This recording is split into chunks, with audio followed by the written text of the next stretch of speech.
Why don't we get started? Welcome, everybody. Those of you who came a couple weeks ago, Jonathan Grauer and I went through kind of the whole process of academic appointment and promotion review, and really for the next four sessions in March and April, we're going to go through the different kinds of documents that are part of your of a promotion review portfolio.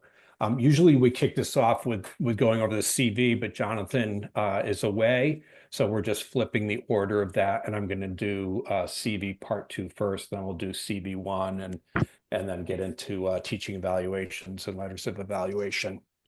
And we should have enough time at the end of this for any questions that people have. So the purpose of today is just sort of walk through CV part two, which is a companion document to the Yale format CV that Jonathan will go over in 2 weeks. Together, these two documents, I would say, get the most attention by external and internal reviewers for your promotion. Your external reviewers will not review your teaching evaluations. Internal committee reviewers certainly will, but the people that we send out for letters will not get your teaching evaluations. And the most reviewers may glance at reprints that are sent out to them, but unless they have a really significant interest in that area of scholarship, they're typically not going to read the reprints. Like they may note which journals they're appearing in and kind of where your author order is. But really everyone scrutinizes your CV and CV part two closely when they're doing their evaluations of you. And as Jonathan will go through in a couple of weeks, the Yale CV, or what we now kind of call CV part one or CV one, is a fairly kind of specific, kind of rigid format with specific subsections where you list positions and activities and achievements that you have at Yale that are kind of public facing. But without really having the opportunity to go into any kind of explanation or provide details that one might actually include in a more full professional CV that you may maintain for professional purposes. The Yale CV is very list oriented. And really, I'd say the CV part two, particularly the narrative sections, allow you kind of the room to move beyond the listing of things and accomplishments and describe them in a way that tells your academic story. And I'd say particularly people are writing letters of evaluation who are considered arm's length, and I'll go into what that means next month. But people who don't really know you very well will really kind of rely on your CV part two to help them understand you. So it's really important to spend some time and work with a mentor or a colleague to get particularly the narrative sections to really sparkle. The CV2, depending on kind of the track that you're on, is going to allow you the room to explain your clinical, educational, and research or scholarly activities. Again, how much you go into any of those three academic mission areas is going to depend a little bit on your track. And it also gives you the opportunity to sort of describe the extent of your reputation for excellence and how that's recognized beyond Yale. The other thing with CV2 is, for those of you who have participated in the FDAC process, the sections that you're asked to complete for CV2 really parallel what is asked for within FDAC. So completing one will help with another. And the good thing about that is hopefully people will have almost some draft descriptions already developed when they're then entering the kind of the pre-promotion year for a review. So our office completed a pretty substantial revision of CV2 a couple of years ago. A major goal of the revision was to reduce the length of the document. And the way we kind of tried to focus on that was by kind of removing of opportunities to be providing duplicative text across subsections, eliminating or streamlining some sections or subsections, and trying to encourage people to really focus their attention more on the highlights and the important parts of their career rather than getting overly lost in the minutia kind of what you do. The most notable change that we did was, and I'll kind of go through this, was to separate the material into two sections. There's a section A that's only going to include narrative text descriptions of professional activities. And then there's a section B that's going to include the data related to those activities. A major change that we did make was, having word limits for the entirety of each narrative section. And at the same time, we added some sections so that people had the opportunity to better highlight their contributions to organizational or community well-being and climate. Related to this and to the different areas you're going to talk about, and I think I went over this a couple weeks ago. We have this document on the OAPD website that is sort of a grid of different activities and accomplishments that are expected of faculty on different tracks. And depending on which track you're on, the different kind of columns matter more for one track than the other, depending kind of where the focus of your activities are. But at the bottom of that form, on page 2, across all 5 tracks, we have a statement that really says that regardless of your track or rank, that all faculty here are expected to uphold the standards of conduct and mission and values of the school, and that particularly when people are getting reviewed for promotion, that there should be evidence of their continued contributions to organizational success, well-being, other things that are sometimes referred to as service, and that this is really expected of all faculty at all ranks and tracks. Excellence in this area doesn't substitute for excellence in the more traditional domains of academic medicine, but it really, I think, adds to the review process when people evaluating your documents can really see the kind of the contributions that you're making to the organization and your department. For the 3 main sections of the CV2, which I'll go over in a minute, which are the clinical, educational, and research or scholarship sections, we encourage people to exclude any section or subsection that isn't really applicable to you in your faculty position or on your faculty track. So research rank faculty, when they're coming up for promotion, and sometimes traditional track and investigator track faculty, who do not have clinical responsibilities, don't even include a clinical section. So obviously, if you're not a clinician, you wouldn't be including a clinical section. So you just drop that out. You don't have to write clinical, non-applicable. You just drop it out and just dive right into the research or the educational section. And for investigator track faculty who usually don't do a lot of didactic or definitely not clinical teaching, their education section might be shorter, and that's fine because their education may be more narrowly focused on mentoring of research trainees or mentoring junior faculty or something like that. So it's okay for the sections to be kind of shorter or have less data in them than others, depending on your track. And as another example, academic clinician track faculty, if they don't have much, if any, research activities, can omit that entire section, and they don't need to supply PDF reprints or anything like that. I just put this up here just for anyone who's on the webinar today, who's been here for a while and maybe has not. Hopefully there's not too many people left since we changed this in 2022, but it could be that if you've been an assistant professor for a while or associate professor and you're now coming up for promotion, that you haven't converted it from the old version of CV Part 2 to CV2. So this is just sort of to orient those of you who maybe are more familiar with that. The changes we made were kind of moving the percent effort out into the data section. expanded the introductory statement. And, in the old document, and this was, I think, part of what we tried to achieve, was each of the sections would kind of alternate back and forth between text, narrative descriptions, and then tables. And we really wanted to kind of bring the narratives together so that people really could tell sort of an uninterrupted story of their accomplishments.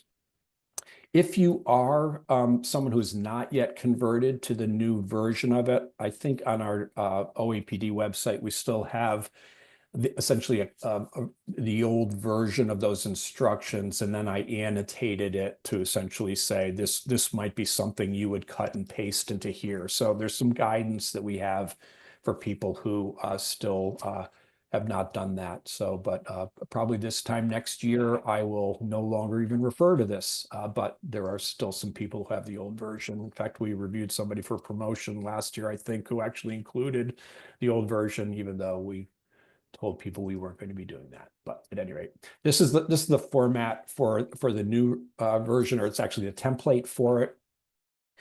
There's this new section A called narrative descriptions. And in here, you're only including text as full sentence paragraphs. They can be under descriptive subheadings of your choosing, or you can just do it as a regular kind of open, kind of several paragraph narrative, however you like.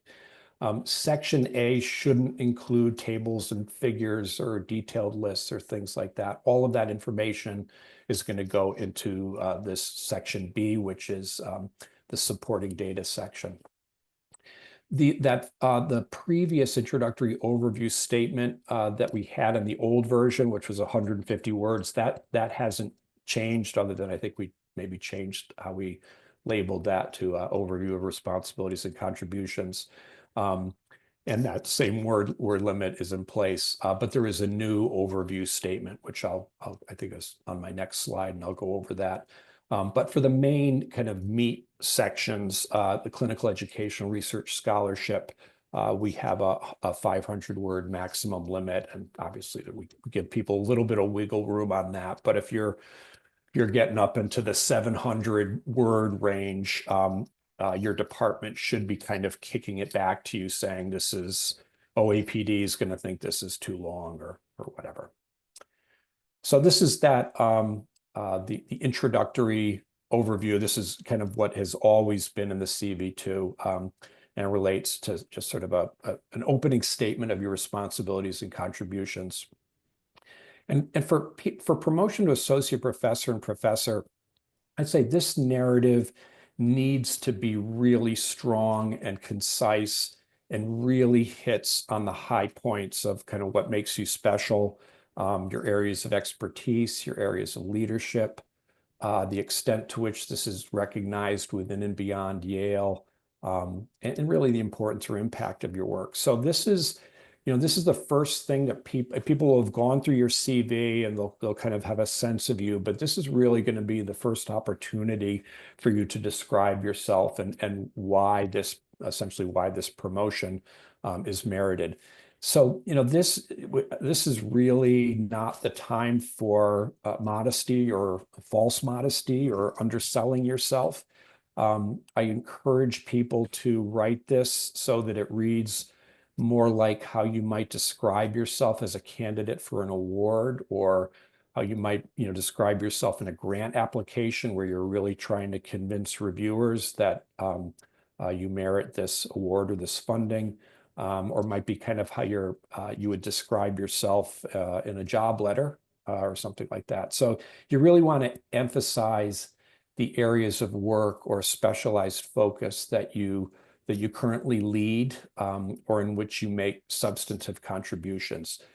This obviously should have some pretty strong alignment with the faculty track that you're on, and kind of the level of recognition and reputation you have beyond Yale. So for example, if you are a clinician educator scholar track, you're going to really want to make sure that you at least briefly hit on the clinical, the educational, and the scholarly piece of it.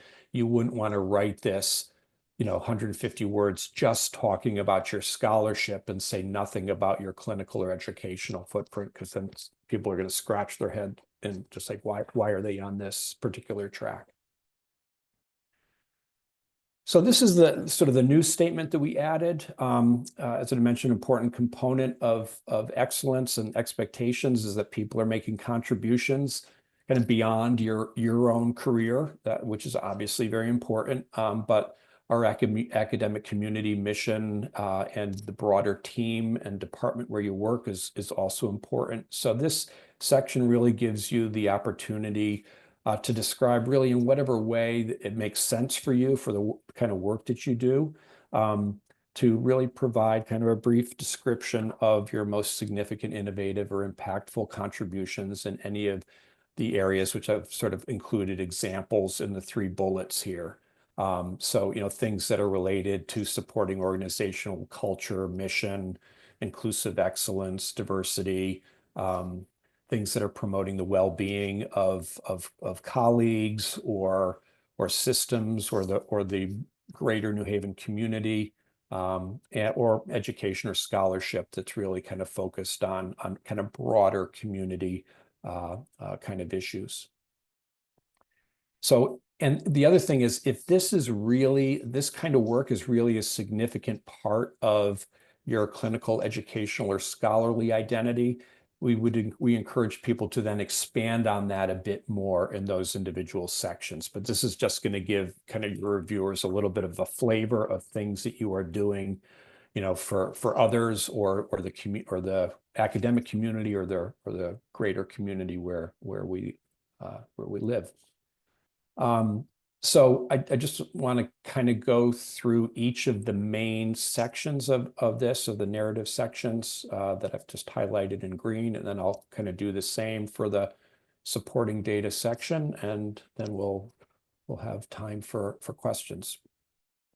So in the prior, I hate to keep harping on the old version of it, but in the prior version, we had this 150-word introductory clinical narrative, and then there was a series of subsections that had no word limits in it, and then interspersed with tables.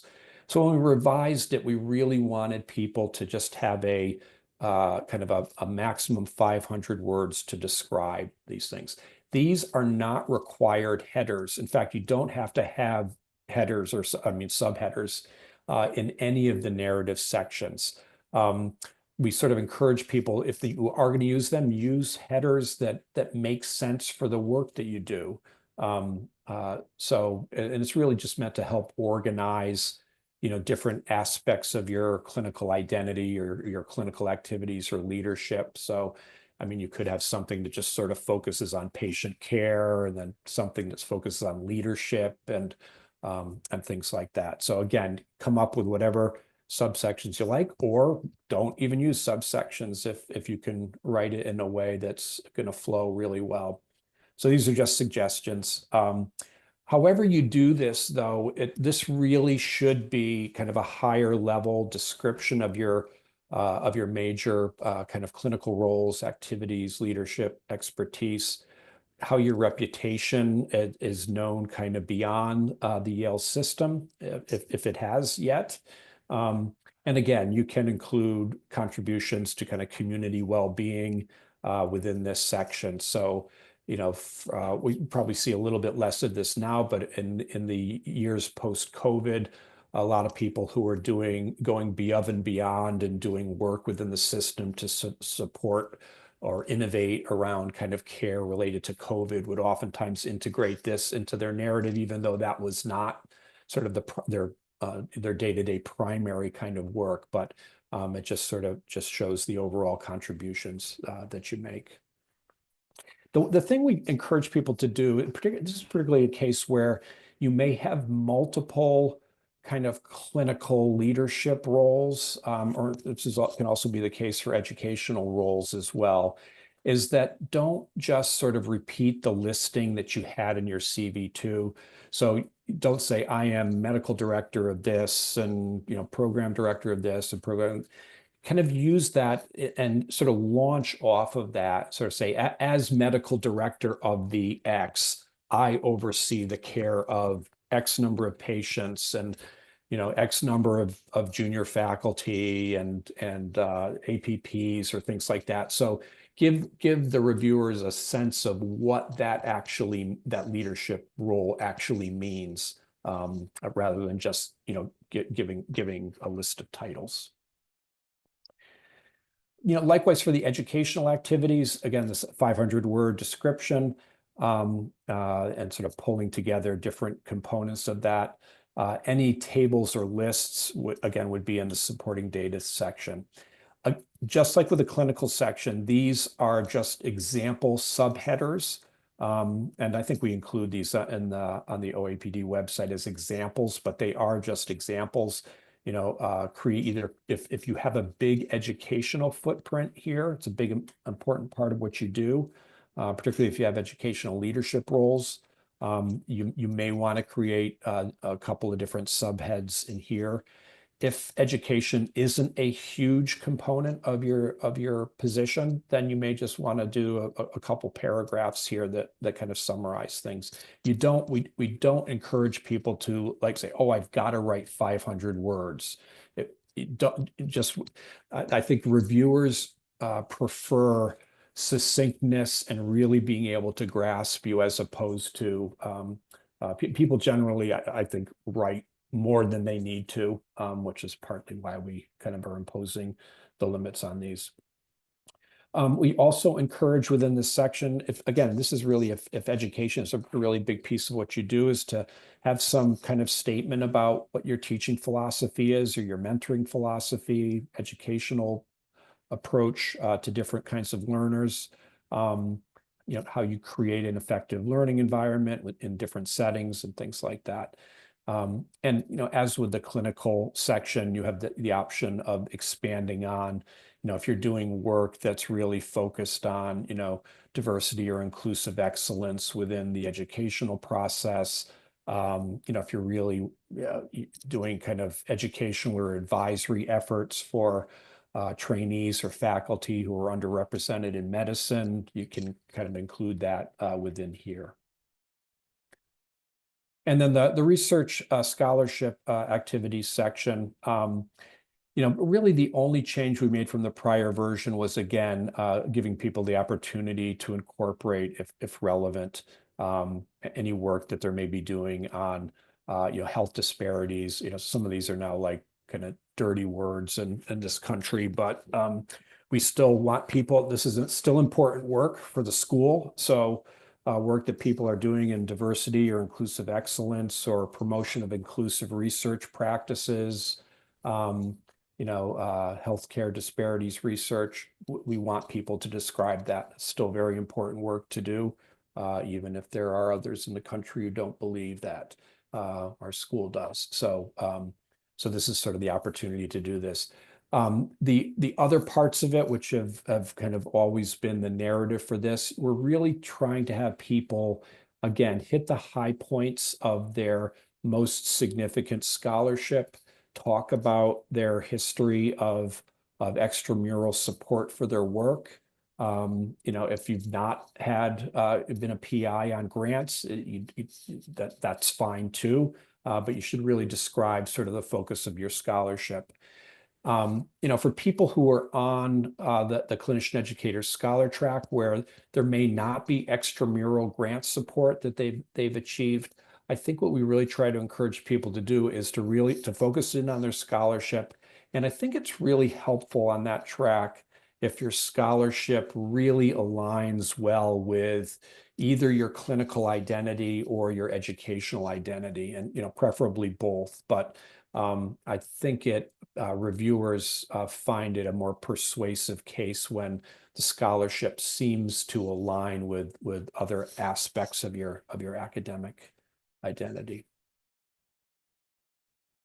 So just a couple of things, and this is just back from my years of trying to mentor people in my department on creating effective CV2s, just some kind of do's or don'ts that I've suggested for people.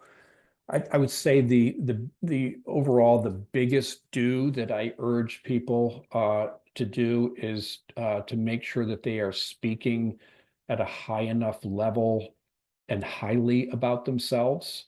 Um, for some people, this is very easy for them to do, but for a lot of us, it's not. People tend to not speak highly enough about their expertise. They may diminish the importance of some of the things they do, or not feel like they don't want to be sort of boastful about this. And I think you can see that when people start getting lost in the minutia of what they do, as opposed to sort of talking about the importance or the impact of what they do. Um, this would sort of be kind of a one area with the junior faculty and my early career faculty and my role.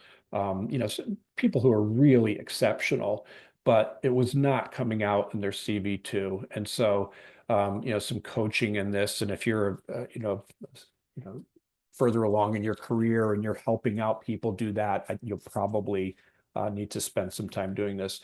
For people who've just got, and I've had a few people who've just got real difficulties doing this, kind of talking about themselves and sort of an I did this and I am that kind of way, as I've had them write their narratives in third person, as if a former mentor of theirs who thought very highly of them was writing this as almost like a letter of recommendation, and really kind of push them to write about it like that, as if it was that, and then worked our way back to a first person narrative. So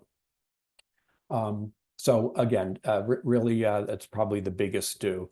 In terms of don'ts, again, I mentioned this, is don't just relist things that are in the CV, but use it as an opportunity to launch into why what you're doing is important, or why that impacts patients' lives, or how that's influenced your research field, or how it impacts on various trainee groups here. Um, I really discourage people from putting hyperlinks into their narratives. I think it's probably okay in some of the data sections when you're maybe pointing people towards either curricula or talks that you maybe want to highlight on things. But I just find it interrupt when I've reviewed some of these where people pepper their narratives with hyperlinks. It just takes you out of the story. I mean, you click the link and then you go off and you find some website. If you're lucky enough to find the part that you've been linked to that's about the candidate, but then you're usually finding things about other people, and it takes away from the focus, which is really on the candidate. And I'd say along those lines is I also encourage people to speak rather sparingly about other people and their narratives. This isn't really the time to be giving credit to mentors, or kind of over focus on colleagues that you work on. This is really meant to be kind of about you and who you are and what you've contributed with that.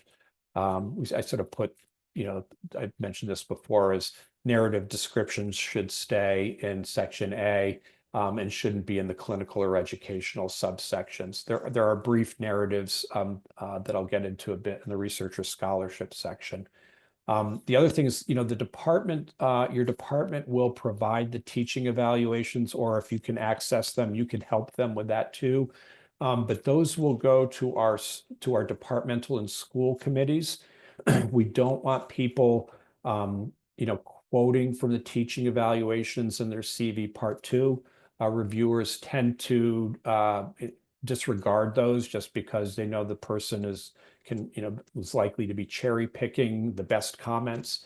And if they see that, and then they see the full teaching evaluation report, and there are some less than positive things said, it just doesn't create kind of a good feel on that. Obviously, don't duplicate listings of things in several places. We also really encourage people, your department review. Well, this really depends on the department. The Department of Internal Medicine has got, so many sections, and they're like different departments. But for most departments, the people who are going to be reviewing it kind of understand what you're talking about. The minute you get beyond either your section or your department, which is where our school reviews are, people aren't going to be experts in the area that you're talking about. So try not to have the CV. You don't want to dummy this down, but you also don't want it to be so technical that a reviewer from another department is not able to read it. I've read some CV2s that it's for me, it's like reading a foreign language. I have no idea what the stuff is. So, even if they tried, I probably would still struggle, but don't write it at a level that only someone who is really immersed in your this is usually in your science is going to be able to understand. Okay, switching to the data sections, I'll kind of go through these, fairly quickly. The percent effort, and then the kind of the supportive data for the clinical, educational, and scholarly area. The percent effort section, Jonathan Grauer actually tried to do some revision of this. I hope it's a little bit clearer. This was always an area that I think people really struggled with, particularly in how you capture concurrent effort. So we've tried, this is the first year we've tried doing it where we really break out kind of clinical care that involves a trainee being present as sort of clinical teaching. So I'm sure we'll get feedback from people from this year to see if this is a little bit less complicated to do. So going through the three sections on this, in the old version of it, we had a table that was sort of a clinical activities table. I think we have that as an example within the current version of this.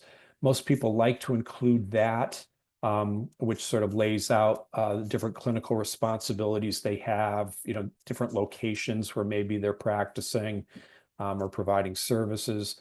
Other people are including some type of figures through clinical dashboards that may be available through Yale Medicine or through the VA to kind of give the reviewer a sense of their sort of how extensive their clinical activities are, and their productivity level is.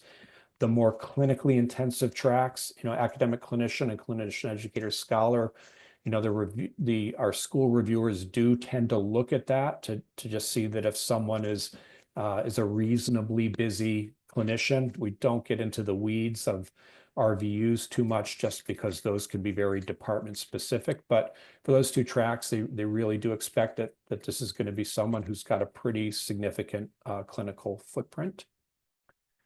Educational activities, there are also a couple of example tables, one that tends to get used more for clinical teaching or clinical supervision. The other one, which is more of a didactic kind of seminar or teaching, kind of lecturing kind of format. So usually people include one or both of those.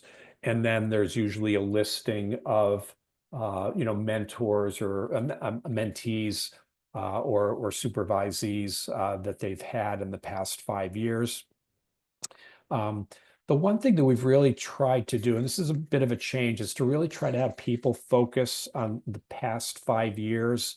And we picked that just because that kind of represents a couple of terms, close to a couple of terms as assistant professor or one term as associate professor.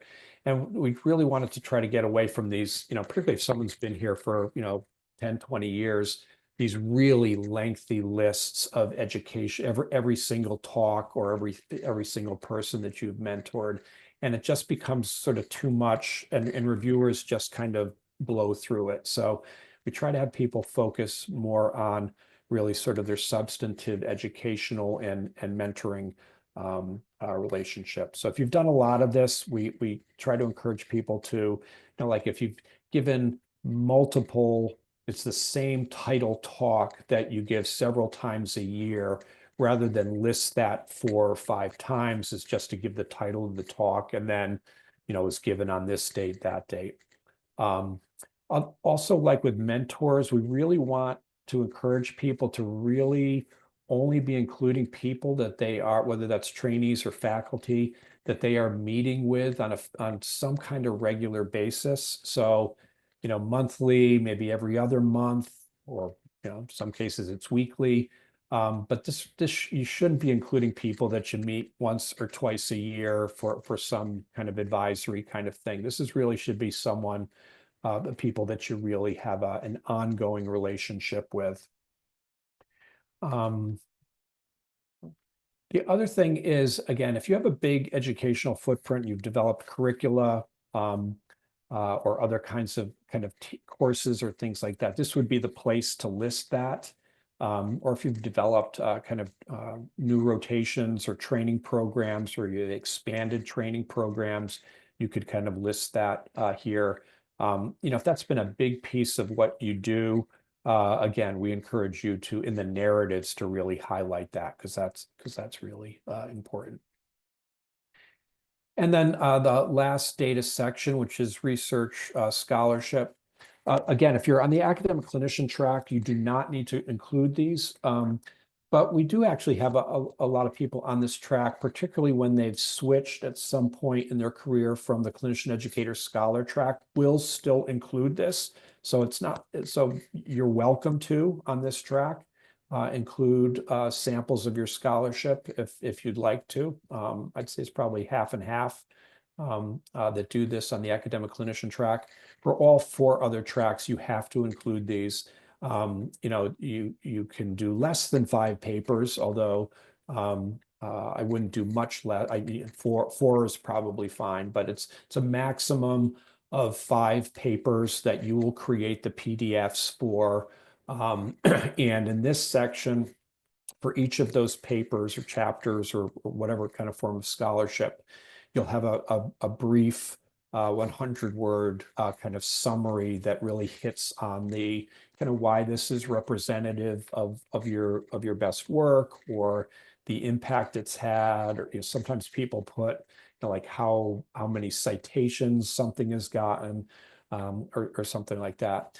We really recommend that for this section, if you're going to include it, is to select, and I would really kind of work with a mentor or a colleague to help you kind of think through this, but really select your best, I'd say, more recent first or last author papers, either ones that have appeared in high impact journals, or papers or chapters that provide a good summary of your work, or really best demonstrate your work.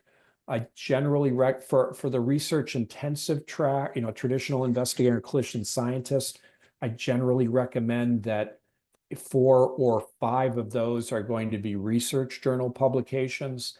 For clinician educator scholar or academic clinician track, I usually recommend people have like 3 of the 5 be journal articles. They don't have to all be kind of empirical articles, but they should be journal articles. And then the other 2, could be a chapter or curriculum or something like that.